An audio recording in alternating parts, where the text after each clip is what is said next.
Prepare to get gas because it's time for the Week in Gear. This week, Synyster Gates loses his head, Gibson lose a bit of their guitars, and I lose a bit of my mind over a Boss pedal. This week is sponsored by Gear for Music. More about them in a little bit. Let's kick off this week's most exciting guitar gear releases with a delay.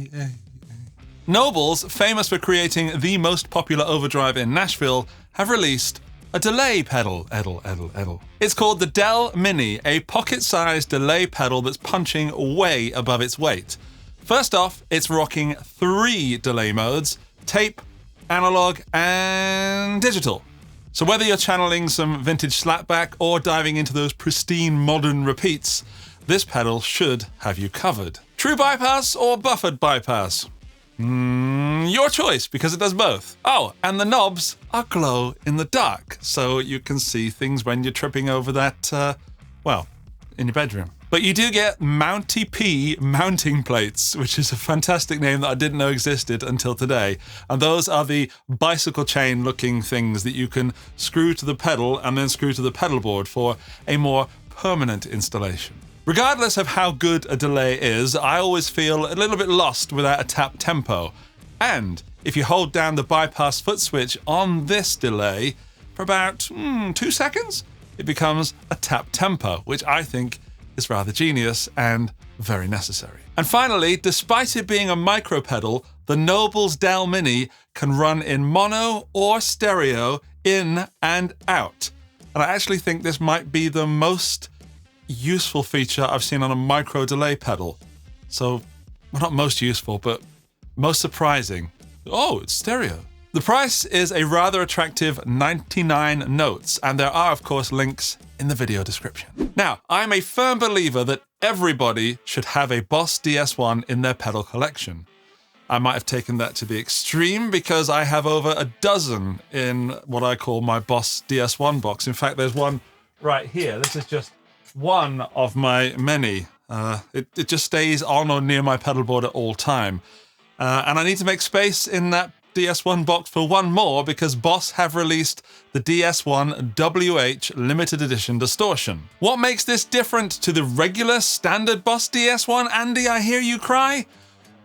Well, this new one is white. You mean it's exactly the same as the regular orange one? Well, no, not exactly. It's got a feature from the Wazacraft DS-1. Oh, great. I love the custom mode on the DS-1 Waza. Has it got that? Nope. Then, what does it have? Well, it's got a little silver screw, like they've got on the Wazacraft one, and the regular one's black. So just that then? Nothing else? Did I mention that it's white? I'm not entirely sure how limited the Boss DS-1 WH1 is, but I, for one, shall be picking one up because, well, I have to. And, the good news is they're the same price as a regular DS-1, or thereabout. So if that beautiful bright orange is just too much for your classy pedal board, but you need the world's best-selling distortion pedal, now is your chance to pick this up. But where can you pick one up? I hear you cry once again. Well, you could visit this week's sponsor, Gear for Music, and get one there. Gear for Music is an online retailer that stock all your favorite brands and their house brands as well. And if you want to find that white Boss DS-1, all you've got to do is type it in their search bar. Boss DS-1 WH. There it is, £77 and it's in stock. All I have to do is add that to the basket and possibly add a 10-year warranty as well. Wow. I've played several of their house brands and I've got more reviews of them coming up on the channel soon, but let's just have a quick look at what they offer. We can go to electric guitars and then Gear for Music, G4M or Heartwood. Let's go for G4M this time. This T-style is really floating my banana, and this one is really peeling my goat, and I've got a review of this coming up on the channel very soon. Look at that beauty. Lots of the gear I talk about in today's video is available at Gear for Music, so go and check them out down in the video description and first comment. All right, on with the show. If you enjoy this weekly show, put it on Facebook and just see how many people ignore it and just post pictures of their animals and other things. When I first saw this guitar announced, I thought that Eric Clapton had gone over to Gibson. But it turns out that the Gibson Hummingbird EC stands for Electric Cutaway, I think. Maybe Elite Cutaway. I'm pretty sure the C stands for cutaway. Now, hummingbirds are not usually seen with cutaways, so this is an interesting addition to the Gibson lineup. There are 3 different models available: the Studio model, the Standard model, and the Standard Rosewood model. Now, it seems that the main difference between these 3 versions is that the most affordable Studio has a satin finish and a wood called utile, I think, for the neck, which is mahogany-ish, and it's got an LR Baggs under saddle pickup. My cat is in the room. It's a really good job I'm just talking in this video. Katie, come here. This is Katie, who often gets locked in, well, comes into the studio, which she shouldn't. So I'm going to put her outside now. She doesn't like being picked up. Where was I? Oh yeah, this Studio model's got the LR Baggs under saddle pickup, and it's got a satin finish, which is cheaper, but I actually prefer satin finishes. The Standard Hummingbird EC has a gloss finish, which is more expensive, and a mahogany neck, and the LR Baggs VTC pickup system. Both of these models, however, feature a spruce Sitka top and a mahogany back and sides. Unsurprisingly, there's rosewood in the EC Standard Rosewood, and they're not talking about the fretboard, so all fretboards are also not laurel or something like that. But Gibson has swapped the back and sides of this more expensive model for rosewood. See, thought it would be no surprise, and that pushes the price up apparently. What price, you ask? Well, the Studio version is going to set you back around 3,000 notes, the Standard will set you back around 4,000 notes, and the Standard Rosewood around 4,500 notes. And if you want the black one, you can only get it from Gibson. So, there you have it, the Gibson Hummingbird EC lineup. There is something for everyone. Well, obviously not. They are just covering, that particular price point. At least they haven't covered these guitars in an inch of polyurethane like they did on the Epiphone versions. Ooh. The Wampler Rewired is the new signature pedal for Brent Mason. This isn't just a pedal, it's apparently Brent Mason's entire session career in a box.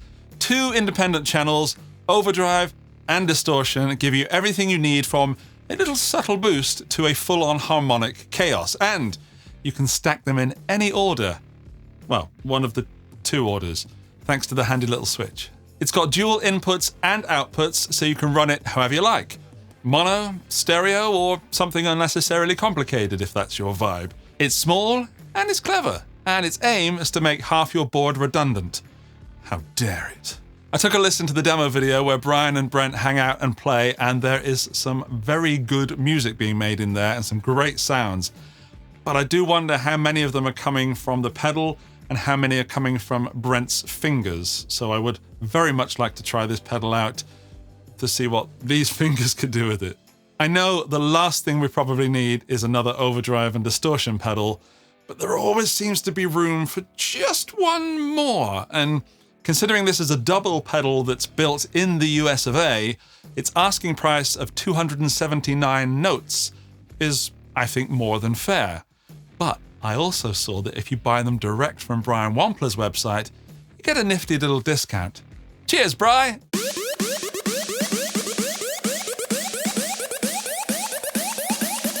Pick of the week.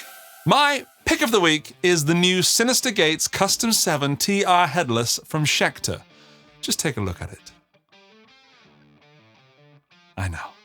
Now, I'm going to guess that roughly 70% of you either clicked away or, well, if you clicked away, you wouldn't be hearing this. You're either clicking away right now and I just caught you, or you're throwing up into a bucket right now. But around 30% of you are wondering if this could be your next guitar, and how the heck do you play 7 strings? I took one look at this and I instantly fell in love, even though I've never really played 7 string and I don't listen to Avenged Sevenfold or any other of Synyster Gates music. I just think it's beautiful. That gold hardware, sometimes cheap looking, not in this case, because it just dovetails in so nicely against that oak green metallic top. So in purely looks alone and nothing else, I'm 100% in. Take my money. But, of course, guitar players never choose guitars because of the way they look, do they? No. It's how they sound and how they play and how they deliver the music that's in our heads that make us... No. So, yeah, let's look at the specs anyway. The Custom 7TR Headless has a chambered mahogany body with a maple center and a maple set neck with 2 carbon fiber reinforcement rods. Fancy. It's an ultra-thin... It's an ultra-thin C neck. Yeah, I'm out. It's an ultra-thin C neck, but let's continue. Oh, sorry.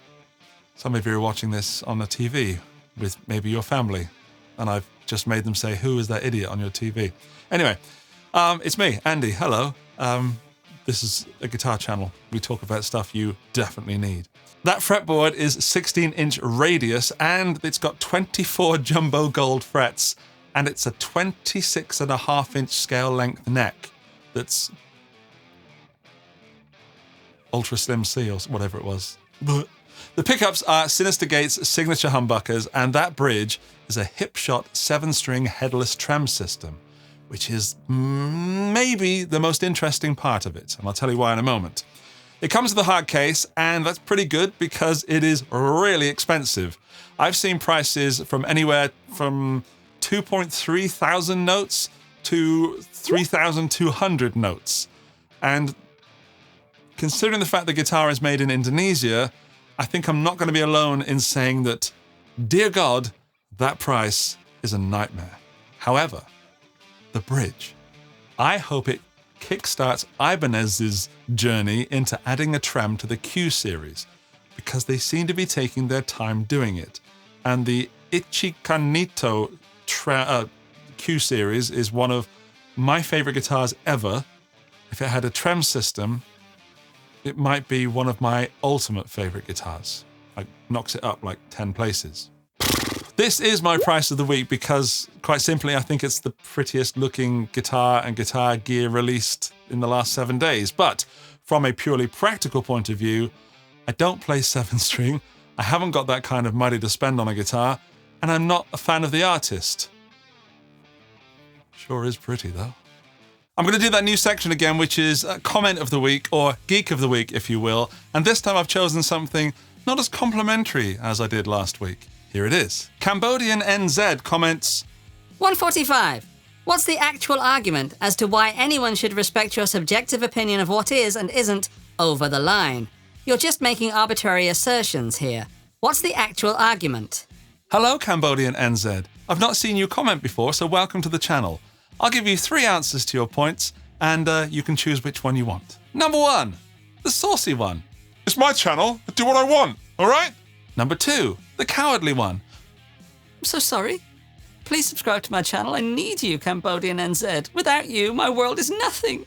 And number 3, a more balanced answer, which is, in the grand scheme of things, it doesn't really matter. And none of the things I do on this channel really matter. But they make some people smile, and some people play guitar a bit more often. And that is enough for me. Thank you to the wonderful people that support this show on Patreon. Their names are up on screen. Hello, everybody. Without you, this show would not be possible. And these people support the show right here on YouTube, also making your viewing pleasure possible. Thank you so much, and hello. If you'd like to contribute to the show and you want your name up in lights or read out every week, then click the join button right here on YouTube or visit the Patreon link in the video description. And here's a special thanks to the top tier members. All right, let's read them out with the list in front of me this time. Maybe I can get it. Alinta Boston, April Hughes, Buddha Blue, Boom Shakalaka, Buzzle, Dirk, Doug Paget, Hugh G. Rection, Yindrich Strelka, Johnny Badminton, Michael Lerner. This prank is officially sponsored by Jason Welch, Andrew Morgan, Gary O'Neill, Josh Tamberg, Peter Hall, PQ Deads, Robin Kelly, Sarang Narayan, and Southern Panda 33. Yes! Whew. Thank you, top tier members. You also make this show possible, and you make me close to death every week. As for the rest of you, including the top tier members, you don't need this gear to make good music, but it can't hurt. If this brought you joy, then there's a subscribe button, and I will see you in the next one. Bye-bye!